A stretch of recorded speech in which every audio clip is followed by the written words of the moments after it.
성경에서는 이스라엘 민족을 선민이라고 부릅니다. 하나님의 선택을 받은 민족, 하나님의 백성이라고 하죠. 하나님의 백성이라는 이 호칭은 한 사람으로부터 시작되었습니다. 바로 믿음의 조상이라고 불리우는 아브라함입니다. 하나님께서는 아브라함을 통해 자신의 백성들을 만드셨습니다. 창세기 12장 1절 이하의 말씀들을 살펴보면 갈대아 우르를 떠나 하란에 머물고 있던 아브라함에게 하나님이 이렇게 말씀하시죠. 아브라함아, 너는 너의 고향과 친척과 아버지의 집을 떠나 내가 너에게 보여줄 땅으로 가거라 명령하십니다. 그리고 아브라함에게 두 가지의 약속을 해주십니다. 내가 너에게 그 땅을 주겠다. 그리고 너로 큰 민족을 이루겠다. 땅을 주는 것, 너의 후손들이 크게 돼서 큰 민족이 되는 것, 한마디로 말하면 내가 너에게 복을 주겠다라는 말입니다. 그러면 여러분들에게 질문 한번 던져보겠습니다. 하나님께서는 아브라함을 왜 선택하셨을까요? 아브라함을 왜 부르셨을까요? 큰 민족을 이루게 하시려고? 복을 주시려고? 그럼 또 그렇다면 왜 아브라함을 통해서 굳이 큰 민족을 이루게 하려고 하시는가? 왜 아브라함을 통해서 그에게 복을 주시려고 하시는가? 하나님께서 아브라함을 선택하시면서 하나님의 백성을 만드신 이 이유에 대해서 우리는 끊임없이 계속 질문을 던져봐야 합니다. 오늘 본문의 말씀을 제가 다시 한번 읽어드립니다. 아브라함은 강대한 나라가 되고 천하 만민은 그로 말미암아 복을 받게 될 것이 아니냐. 내가 그로 그 자식과 건속에게 명하여 여호와의 도를 지켜 의와 공도를 행하게 하려고 그를 택하였나니. 하나님께서 아브라함을 선택하신 이유가 무엇이라고 하십니까? 하나님이 아브라함을 통해 큰 민족을 이루게 하시려는 그 이유가 뭐라고 하십니까? 하나님께서 아브라함에게 약속의 땅을 주려는 이유가 무엇이라고 말씀하십니까? 하나님의 도를 지키게 하고 하나님의 의와 공도를 행하게 하려고 그렇게 하셨다는 겁니다. 오늘날 아브라함의 후손들이 누굽니까? 혈통으로는 이스라엘 사람들, 유대인들이겠죠. 믿음의 후손으로는 예수를 믿는 저와 여러분들이 아브라함의 후손들 아닙니까? 하나님께서 저와 여러분들을 하나님의 백성 삼아주신 이유가 뭐라고 하는 겁니까? 하나님의 도를 지키며 살아가라고, 하나님의 의와 공도를 행하며 살아가라고 저와 여러분들을 하나님의 자녀로 선택해 주셨다라는 겁니다. 다시 말씀드리면 하나님께서는 아무런 이유 없이 그냥 내가 너 복 주려고, 내가 너에게 큰 민족을 이루게 하려고 그냥 우리를 선택하신 것이 아니라는 겁니다. 오늘날 많은 성도분들이 이 부분을 착각합니다. 우리가 하나님의 자녀가 되면 아브라함에게 약속하셨던 그 언약의 말씀이 우리에게 그대로 이루어진다고 생각해서 당연히 복을 받으니까 예수 믿으면 잘 먹고 잘 되고 잘 살아야 된다고 생각합니다. 그래서 예수 믿고 잘 돼서 이 세상에서 본이 되어야 한다고 생각합니다. 그러다 보니 신앙이 기복신앙으로 변질되어서 오히려 하나님의 영광을 가리우는 일들이 비일비재하게 되죠. 하나님께서 하나님의 백성을 선택하시고 저와 여러분들을 하나님의 자녀 삼아주신 이유가 뭐라고요? 하나님의 도를 지키고 하나님의 의와 공도를 행하게 하시려고. 하나님의 자녀들이 세상에 속해서 세상과 함께 버타며 살아가지만 그 안에서 하나님의 도를 지키며 살아가야 하기 때문에 힘듦을 아시고 복을 주시겠다고 약속하신 겁니다. 우리가 하나님의 정의와 공도를 행하며 살아가야 하기 때문에 하나님께서는 힘든 세상 속에서도 복을 주시겠다고 약속하신 거예요. 다시 말씀드리면 하나님께서 우리에게 약속하신 복이 우리에게 그대로 임하려면 우리가 먼저 우리를 선택하신 그 이유를 정확하게 알고 하나님의 부르심의 목적에 맞게 살아갈 때야 하나님의 복을 누리며 살아갈 수 있다는 말이 됩니다. 느헤미야 성경연구소에 있는 한 목사님은 이 부분을 이렇게 이야기합니다. 하나님의 도를 지키려면 사람들이 필요하고 사람들이 머무를 공간이 필요하다. 하나님의 의와 공도를 행하려면 그것을 지킬 사람들이 필요하고 그것을 행할 사람들이 필요하다. 그래서 큰 민족을 이루겠다 약속해 주신 것이다. 하나님의 말씀을 지키고 그 말씀을 행할 땅과 공간이 필요하기 때문에 땅을 주시겠다고 약속하신 것이다. 이렇게 말씀하십니다. 그럼 먼저 우리가 지켜야 하는 하나님의 도는 무엇입니까? 히브리 원어로 이 도라는 단어는 계속해서 밟아서 만들어진 길이라는 뜻입니다. 한 번 밟고 길이 되는 게 아니라 어떻게 하라고요? 계속 밟으라고요.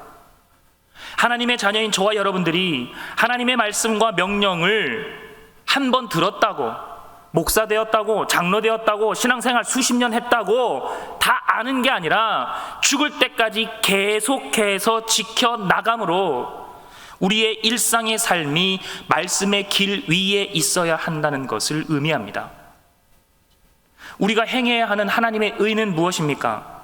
옳을 의입니다. 옳다 하는 겁니다.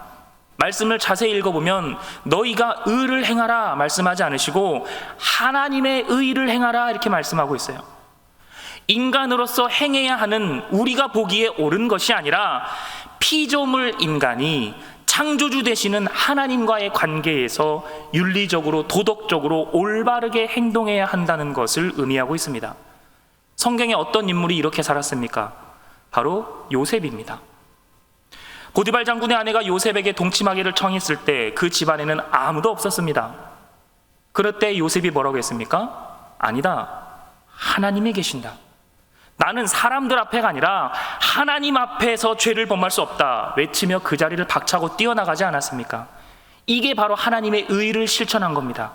사람 앞에서가 아니라 하나님 앞에서의 옳은 행동, 의로운 행동을 하면서 살아가는 것.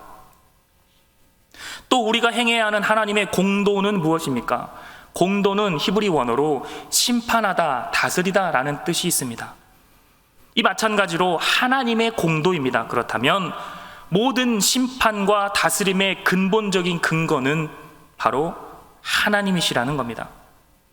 우리의 행위에 대한 하나님의 판단이고 심판이 있다는 것, 우리가 무엇을 말하고 무엇을 행동하는지 하나님께서 판단하시고 하나님께서 심판하시기에 그 사실을 아는 저와 여러분들은 어떻게 살아가야 됩니까? 심판자 되시는 하나님 앞에 겸손하게 살아가야 한다는 뜻을 담고 있습니다. 바로 이것이 하나님께서 저와 여러분들을 하나님의 자녀 삼아주신 이유입니다.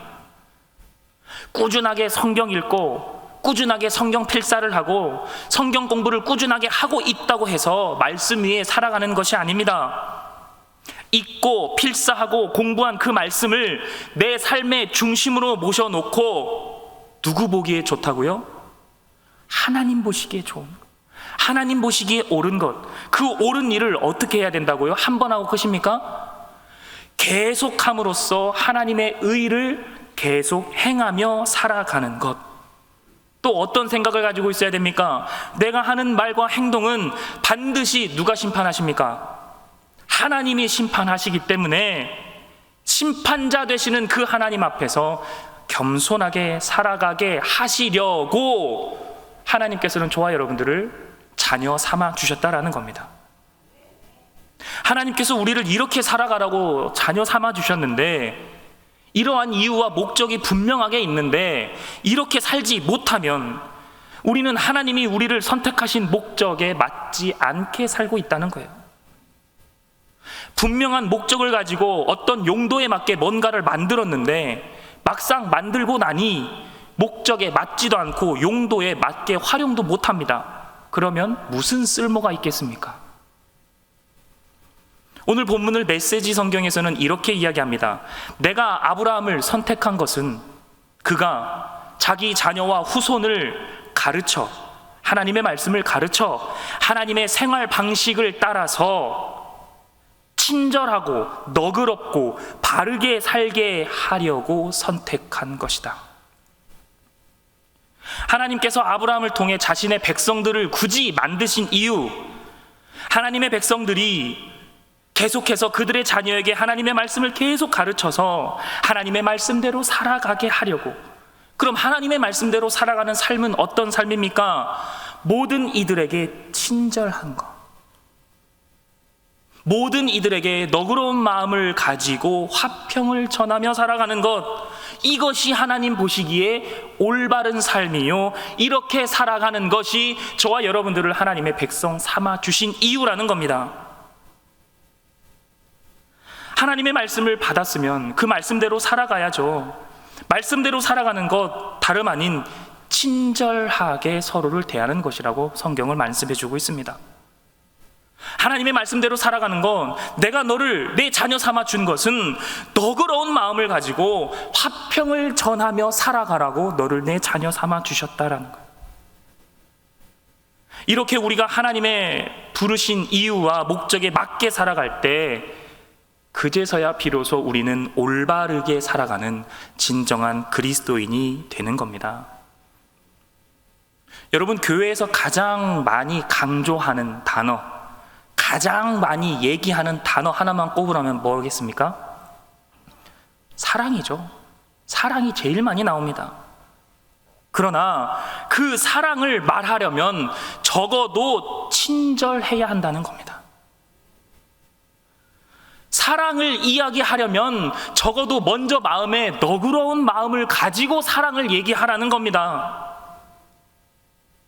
어렵습니까? 친절한 게 그렇게 어렵습니까? 너그러운 마음으로 사람을 대하는 게 어렵습니까? 저와 여러분들은 충분히 그렇게 살아갈 수 있는 사람들입니다. 하나님이 우리가 그렇게 살아갈 수 있도록 먼저 본을 보여주셨습니다. 누구를 통해서요? 예수님을 통해서요. 하나님 본체이신 예수님이 이 땅에 오셔서 우리와 똑같은 사람이 되시고 말씀을 가르치시며 그 말씀대로 살아가셨습니다. 그 말씀대로 살아가신 예수님의 일생은 사람들에게 친절하였으며 너그러웠으며 평강을 전하는 하나님 보시기에 올바른 삶이었습니다. 히브리서 4장 15절, 예수님은 우리의 연약함을 동정하지 못하실 이가 아니요 모든 일에 우리와 똑같이 시험을 받으신 이로되 죄는 없다. 이 말이 무슨 말입니까? 저와 여러분들이 예수님과 똑같다는 말입니다. 똑같다고 해서 예수님이 베푼 기적과 이적을 우리도 그대로 할 수 있다는 말이 아니라, 사람으로서 예수님이 보여주신 인격과 성품과 친절함과 너그러움은 저와 여러분들도 똑같이 보여줄 수 있다라는 말입니다. 하나님의 말씀 받은 그대로 그 말씀대로 살아가면서 친절할 수 있습니다. 너그러운 마음을 품을 수 있습니다. 너그러운 마음이 있을 때 비로소 화목할 수 있다는 겁니다. 악한 세상 속에서도 올바르게 살아갈 수 있는 사람들이 바로 저와 여러분들이라는 사실을 평생에 기억할 수 있기를 바랍니다. 제가 우리 교회에 온 지 벌써 6년이 되었습니다. 제가 우리 교회에 왜 왔는지 아십니까? 저는 지금까지 한 3군데 정도 교회를 거쳤는데 항상 불려다녔습니다.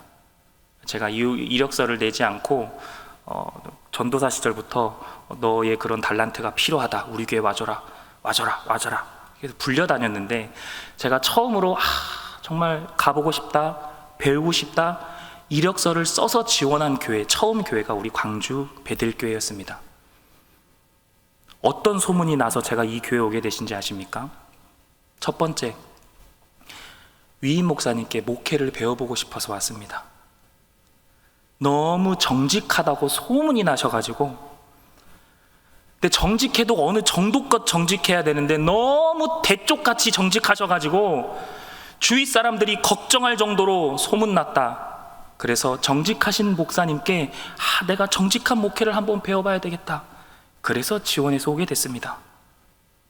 두 번째 이유는요, 부교육자들끼리 행복하다고 소문이 났습니다.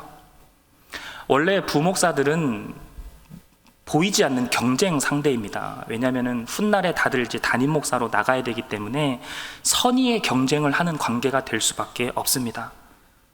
제가 거쳐온 모든 교회에서는 알게 모르게 부교육자들끼리 경쟁하는 분위기가 조금 많았습니다. 그런데 광주 베델교회 부목사님들은 정말 바보 같습니다. 시기가 없고 질투가 없고 경쟁이 없습니다. 다 이해하고 다 퍼주고 그렇게 목회를 하면서 서로를 챙겨줍니다. 너무 행복했습니다. 만약에 어떤 부목사가 우리 교회에 새로 왔는데 이런 부목사님들과 어울리지 못하면 저는 그 사람이 이상한 사람이라고 당당하게 말할 수 있습니다. 감히 말씀드립니다. 우리나라 어느 교회에서도 우리 부목사님들처럼 서로 친하고 친밀하고 경쟁 없고 사이 좋은 이런 부목사님들을 본 적이 없어서 그 소문 듣고 왔습니다. 세 번째는요, 세상에 사랑 많다고 성도님들 소문나서 와봤습니다. 제가 어디 가면 이쁨 받는 스타일입니다.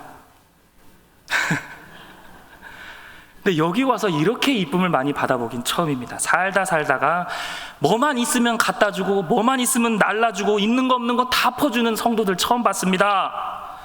목회자를 섬기는 모습에 늘 감동받으며 행복하게 목회할 수 있었습니다. 그러나 6년의 모든 날들이 행복했던 것만은 또 아닙니다. 저라고 왜 상처받은 일이 없었겠습니까? 제가 잘못한 것도 없는데, 죄를 지은 것도 없는데 저에게 반말하고 큰 소리로 욕을 하는 성도님도 있었고, 손가락질하며 쌍욕하는 성도님도 있었습니다.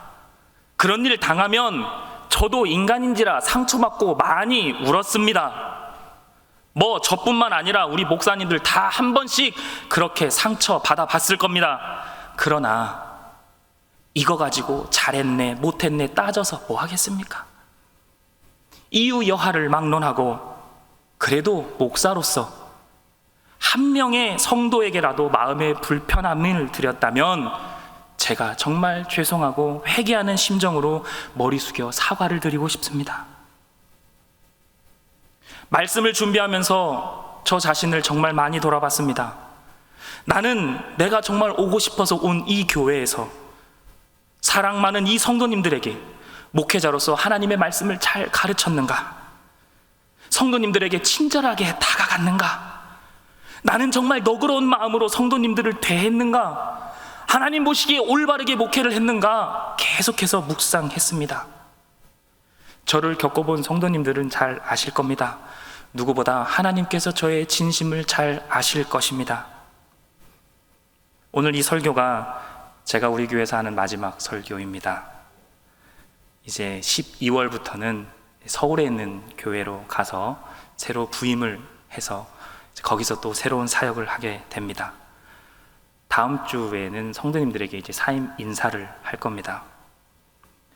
부족하지만 많은 사랑을 주심에 너무나 감사드립니다. 위임 목사님께, 부목사님들께, 성도님들께 진짜 너무 많은 사랑을 받았습니다.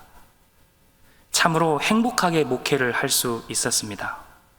감사합니다.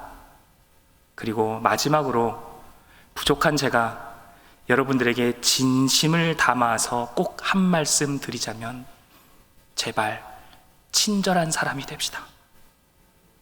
제발 너그러운 마음을 가진 사람들이 됩시다. 화를 내도 좀 친절하게 내십시오.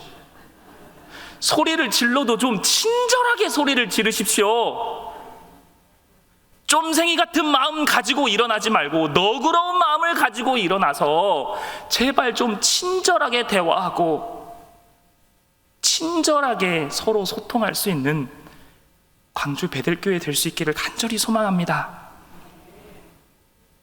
행복하려고 예수 믿는 거 아닙니까? 저도 행복하려고 목사 됐습니다. 욕 먹으려고 목사 된 거 아닙니다. 저 욕 먹는 거 하면 저희 엄마 아빠 난리 납니다. 저도 소중한 누군가의 아들이고 소중한 누군가의 아빠입니다. 여기 있는 사람들 다 같은 사람인데 왜 친절하지 못할까요? 왜 너그럽지 못할까요? 저는 속으로 이런 생각도 했습니다. 친절하지 못하면 예수 믿는다고 좀 하지 말자. 친절하게 못 대해줄 거면 어디 가서 교회 다닌다고 하지 말자. 하나님이 부르신 이유가 이건데, 너 친절하게 살아가라고, 좀 친절하게 대하라고, 너그러운 마음 좀 가지라고, 그러려고 내가 너 하나님의 자녀 삼아 줬는데 그렇게 못 살아가면 어쩌라는 겁니까? 우리 목사님들도 행복하게 목회하고 성도님들도 행복하게 신앙생활 할 수 있도록 서로 친절하며 너그러운 마음으로 용서를 구하고 용서하고, 그래서 말씀으로 올바르게 살아갈 수 있기를 간절히 소망합니다. 우리가 하나님의 자녀가 된 이유, 하나님의 도를 지키고 하나님의 정의와 공도를 행하기 위함이라는 이 사실을 평생 기억하며 날마다 주님과 동행하는 성도님들이 될 수 있기를 바랍니다. 기도하시겠습니다. 사랑의 아버지 하나님, 감사합니다. 우리를 하나님의 자녀 삼아 주신 이유, 서로 친절하며 너그러운 마음으로 서로를 대하고 말씀 위에 올바르게 서서 하나님의 의와 정의와 공도를 행하며 살아가기 위함이라는 것을 깨닫게 해주시니 감사합니다. 하나님, 우리 광주 베델교회가 어떤 교회입니까?